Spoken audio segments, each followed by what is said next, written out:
মৌজানের শ্রমিক নেতা আওয়ামী লীগের দোষর আপনারাই বলেছেন, আওয়াজ তুলেছেন যে আওয়ামী লীগের রাজনীতি নিষিদ্ধ, আমরা সেটা সমর্থন করেছি। কিছু কিছু মৌজানের শ্রমিক নেতারা আওয়ামী দোষর লুটপাট করেছে, শ্রমিকের চাকরি দেওয়ার নামে অনেক অকল্পকম করেছে, টাকা পয়সার মালিক হয়েছে। জুলাইয়ের পরে গিয়ে জামাতে ইসলামের সাথে যোগদান করেছিলেন।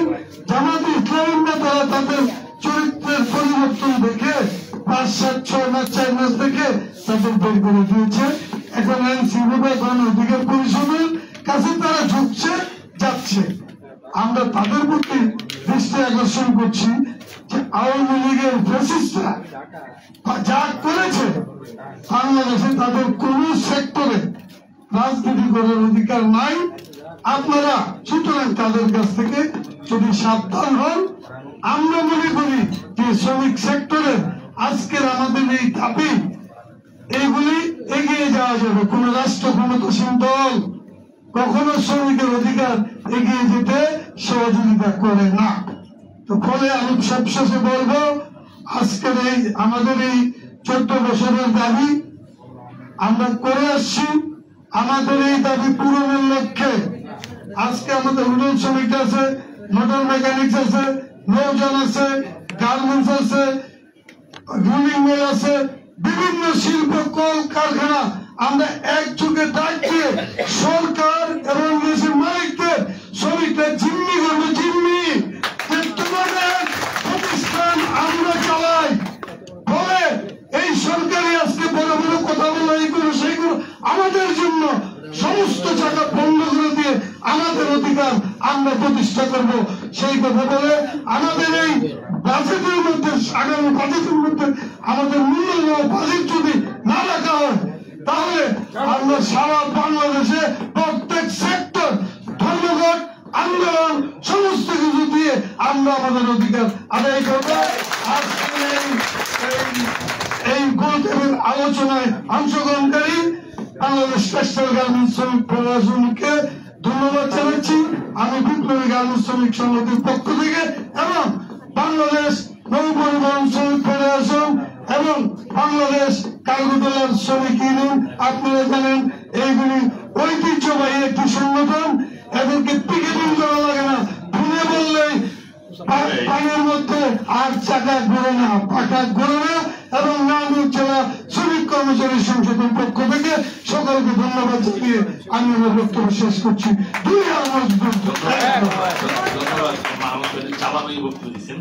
আমাদের মধ্যে বক্তব্য দিবেন এখন, যেটা বর্তমানে সবচেয়ে আলোচিত বিষয়, আউটসোর্সিং শ্রমিক, যারা বাংলাদেশের সবচেয়ে বেশি নিগৃহীত, নির্যাতিত, লাঞ্ছিত, বঞ্চিত এবং অপমানিত সেই সেক্টরের যে নেতা, তার নাম হচ্ছে ইকবাল হোসেন বাবু, সাধারণ সম্পাদক বাংলাদেশ আউটসোর্সিং শ্রমিক কর্মচারী ঐক্য পরিষদ। ইকবাল হোসেন বাবু বক্তব্য।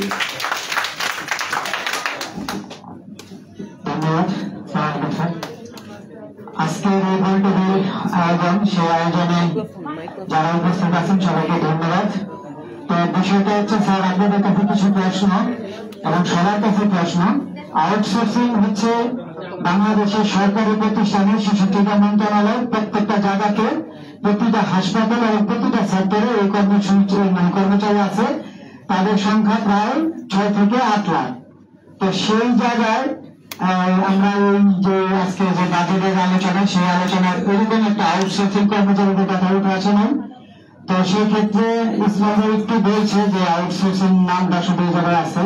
তো আজকের বিষয়টা হচ্ছে, আমাদের যে শ্রমিক নেতা, সেই নেতাদের কাছে প্রশ্ন, এই আউটসোর্সিং কর্মচারীরা কি আসলে কি কর্মচারী না কি, বা তারা কোনো ভিন দেশ থেকে এই দেশে আসছে কিনা, সেটা হলো আপনাদের কাছে প্রশ্ন। আপনারা শ্রমিক নেতা, আপনাদের কাছে যখন আমরা যাই তখন আপনার মধ্যে আপনি বলেন তোমরা তো শ্রমিক না, তাহলে প্রশ্ন ওই নেতার কাছে যে আমরা কি, সেটা পরিচয় আপনি দিবেন। আর আমরা, আপনারা অনেকে জানেন যে হাসপাতালগুলোতে যারা চাকরি করে, আমাদের এখানে মুদ্রা মেডিকেল এবং হচ্ছে বক্ষব্যাধি হাসপাতাল এবং কোভিড-19 যে হাসপাতালগুলো আছে, সেই শ্রমিকরা করোনাকালীন সময় সরকারি চাকরিজীবীরা যখন পালিয়ে গেছে, এই আউটসোর্সিং কর্মচারীরা তখন পালায়া যায় নাই এবং সারা বাংলাদেশে এই আউটসোর্সিং কর্মচারীরা মানুষদের সেবা যত্ন করে এসেছে। কিন্তু এই সময় তাদেরকে প্রলোভন দেখাইয়া তাদের বিনা বেতনে এখন পর্যন্ত 14 মাসের বেতন বকেয়া, কোন জায়গায় 13 মাসের বেতন বকেয়া। কিন্তু আমরা কলকাতা অধিদপ্তরে যখন একটা মামলা করতে যাই, সেই মামলাতে তারা তাদেরকে ভুলভাল বুঝিয়ে যে এখানে কিছুই করার নাই, তোমরা আদালতে শরণাপন্ন হও, এখানে সমঝোতা একটা চুক্তিতে সই দাও। এই সমঝোতা চুক্তিতে সই নিয়ে তাদেরকে এখন বলে যে তোমরা তো সরকারের সাথে আপোষ করে বলছে, এই করে বলছে, সেই করে বলছে, এই বলে এখন পর্যন্ত এই শ্রমিকরা এই যে দামে দামে সবাই দাঁড়ে দাঁড়ে ঘুরতেছে, এখন পর্যন্ত এটার কেউ সমাধান কেউ করে নেই এখন পর্যন্ত। আমরা এই মাসের 24 তারিখে শ্রম ভবনের নিচে এই 6 লক্ষ আউটসোর্সিং কর্মচারীদের নিয়ে আমাদের যে দাবি, সেই দাবির জন্য আমরা সেখানে অবস্থান গ্রহণ করবো। এবং আমরা এই ভিতরে বলতে চাই শ্রম কমিশন স্যার এবং সুলতান স্যারকে ধন্যবাদ জানাই যে আপনি যে আমাদের জন্য যে সুপারিশ করছেন, সেই সুপারিশটা যদি আমাদের বাস্তবায়ন হয়ে যায় আমাদের আর কিছু চাওয়ার থাকে না। তো স্যার আপনার কাছে বিশেষ করে অনুরোধ করতেছি, আমরা 24 তারিখে আমরা শ্রম ভবনের নিচে থাকবো, সেই আন্দোলনে আপনি অবশ্যই থাকবেন এবং আমাদের নেতৃবৃন্দ যারা আছেন সবাই থাকবেন। আমরা এই আন্দোলনের মধ্যে দিয়ে শ্রমিক যে কিছু করতে পারে সেটা নিয়ে দিয়ে দেবো ইনশাআল্লাহ। ধন্যবাদ। আমাদের শেষ অনুরোধের বক্তব্য হচ্ছে DRDO Dhaka ride sharing drivers ইউনিয়নের যুগ্ম সাধারণ সম্পাদক এহসানুল হক রাসেল, যেটা কি অ্যাপস রাইডিং উবার পাঠাওয়ার যে নেতৃবৃন্দ আছেন, তারাও কিন্তু আর নতুন ধরনের একটা কৌশলের শিকার হয়েছে। আমাদের যারা এখানে আছে গবেষণা, আমরা যারা খুব মাঠে ময়দানে দৌড়াচ্ছি, কখনো অফিস আদালতে, কখনো জেলখানায়, কিন্তু আমাদের যারা গবেষণা করেন এখানে, আমি ডক্টর গোলাম মুয়াজ্জেম সাহেব ওনাকে বলবো, এবং সুলতান ভাইকে বলবো, আজিজ ভাইকে বলবো যে আপনারা যারা এইসব বিষয় নিয়ে খুব লেখালেখি এবং খুবই গবেষণা করেন, এই বিষয়গুলো বাংলাদেশে নতুন করে এসেছে, এগুলি কিভাবে সমাধান হবে, আমাদের জাতীয় বাজেটে এই সমস্ত বিষয়গুলো লেখা থাকা দরকার। এত বিশাল শ্রমিক এত নিষ্ঠুর শোষণের শিকার হচ্ছে, এরা কোনো আইনেও প্রতিকার পাচ্ছে না। আমি অনুরোধ করছি যুগ্ম সাধারণ সম্পাদক মোহাম্মদ এহসানুল হক রাসেল ভাইকে তার সংক্ষিপ্ত বক্তব্য দেওয়ার জন্য। আসসালামু আলাইকুম রাহমাতুল্লাহ। শ্রমিকদের জন্য কেমন বাজেট চাই, এই গুরুত্বপূর্ণ শীর্ষক গোলটেবিল বৈঠকে প্রধান অতিথি জনাব Sultan Uddin Ahmed sir, chairman of শ্রম সংস্কার কমিশন এবং সভাপতি অ্যাডভোকেট মাহবুবুর রহমান ইসমাইল স্যারকে সহ সকল সম্মানিত অতিথিকে ঢাকা রাইড শেয়ারিং ড্রাইভার্স ইউনিয়নের পক্ষ থেকে আন্তরিক মোবারকবাদ ও কৃতজ্ঞতা জানাচ্ছি। আমি মোহাম্মদ এহসানুল হক রাসেল খান, যুগ্ম সাধারণ সম্পাদক, Dhaka ride sharing drivers union. দীর্ঘ 18 বছর ধরে আমরা শুনে আসছি শ্রমিকদের বাজেট কেমন হওয়া উচিত, কিভাবে বাস্তবায়ন করা যায়, কিন্তু আজও বাস্তবিক কোনো সাফল্য আমাদের দৃষ্টিগোচর নয়।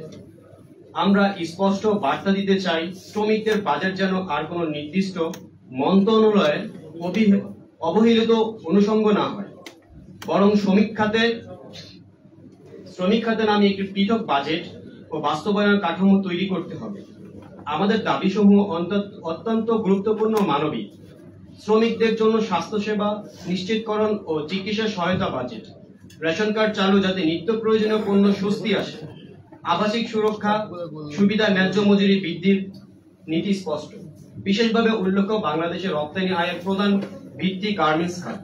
এই খাতে নিয়োজিত শ্রমিকরা রাষ্ট্রের অর্থনীতিকে সচল রাখছেন, তবে তারা এখনো ন্যায্য অধিকার ও মর্যাদাপূর্ণ জীবনযাত্রা থেকে বঞ্চিত। আমরা দৃঢ়ভাবে বলছি, শ্রমিকরা ভিক্ষা নয়, অধিকার চায়। আসুন এখনই সময় বাজেটের প্রতিটি লাইনে শ্রমজীবী মানুষের নাম লেখা হোক। Dhaka ride sharing drivers union সমগ্র বাংলাদেশের নিপীড়িত নির্যাতিত শ্রমজীবী মানুষের পাশে ছিল, আছে এবং থাকবে। আমরা সংগ্রাম চালিয়ে যাব যতক্ষণ না প্রতিটি শ্রমিক তাদের প্রাপ্য সম্মান ও অধিকার ফিরে না পায়। এবং পাশাপাশি রাইড শেয়ারিং সেক্টরে আমরা যারা যুক্ত আছি, আপনারা সকলেই জানেন আমরা কতটা অবহেলিত, এবং দীর্ঘ অনেক বিষয় আমাদের ইসমাইল স্যার যদি ঐক্যবদ্ধভাবে আমাদের মাঠে ডাকে, ইনশাল্লাহ আমাদেরকেও সেই সফলভাবে পাবে। ধন্যবাদ সকলকে। আমাদের অনেক নেতৃবৃন্দ আলোচনা শেষ হয়েছে, আর অনেকে আছেন, কিন্তু আমাদের সময়ের বিবেচনায় আমাদের মধ্যে এখানে যারা আলোচক বৃন্দ আছেন, বিশেষভাবে ডক্টর গোলাম মুয়াজ্জেম এবং জনাব সুলতানুদ্দিন আহমেদ এবং কাজী আজিজুল ইসলাম সাহেব, আমি অনুরোধ করবো কাজী আজিজুল ইসলাম ভাই প্রতিটা আমাদের এরকম একটা বিশেষভাবে যেখানে আমরা শ্রমিকদের সমাবেশে ডাকি আলোচনা করার জন্য অনুরোধ করছি। কাজী ইসলাম ভাই।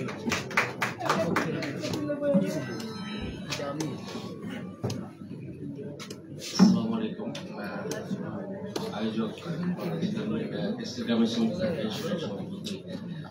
সভাপতি জনাব ইসমাইল, যিনি অনেকদিন ধরে গার্মেন্টস সেক্টরে অনেক কাজের সাথে ভাই, আমার বড় ভাই বন্ধু এবং খুব বড় দায়িত্ব পালন করেছে আপনাদের যে কমিশনের সংবাদ আলোচনার কথা বললেন, আর অনেক আসলে আজকে দেখেন যে আজকে অনুষ্ঠানে আপনার প্রচুর উপস্থিতি, এখানে মেইন স্ট্রিম মিডিয়া আসছে কয়টা বলুন তো? 2টা বা 3টা। আমি আসছি বলে 71 এসে কভার করে চলে গেছে, আরো 2টা টেলিভিশন আসছে, ইউটিউব আসছে, ভালো মোটামুটি ভালো। কিন্তু বাংলাদেশের 8 লক্ষ আমার তো ভালো। আমি মুয়াজ্জেম ভাই আমার চেয়ে অনেক বেশি, অনেক বড় সেলিব্রিটি না, কথা শুনে সবাই টেলিভিশনে পিক করে সুলতান ভাই, আমি আসতেছে না কেন সবাই? অন্তত নিউজ তো পাওয়ার কথা, একদম বিরাট না। মানে মিডিয়া, সরকার, পলিটিশিয়ানস এবং সমাজের বিভিন্ন স্টেক হোল্ডার্সরা আপনাদের ওন করতেছে না। আপনি ওন করতেছেন, আপনি সুশীলের মতো সালাম দিচ্ছেন, আপনি তাকে ওন করতেছেন। রাষ্ট্রের কথা, সরকারের কথা তো পরে, আপনি সুশীল সমাজের অংশ। 4 বার ঘুরে 6 বার ঘুরে উনি আসেন নাই। উনি কিন্তু দুর্নীতিবাজ না, আমার কাছে আমি যতদিন জানি দুর্নীতিবাজ না। পাওয়া যাও এরকম একটা ভদ্রলোকে আপনাকে এই ভাইকে ইগনোর করে, অভদ্ররা কি করবে? বিষয়গুলোকে খুব পলিটিক্যালি ভাবতে হবে, হাস ভাবে ভাবতে হবে। হাস ভাব না ভাবলে আপনার সমস্যার সমাধান হবে না, আপনাকে কেউ দিবে না। আমি শুনলাম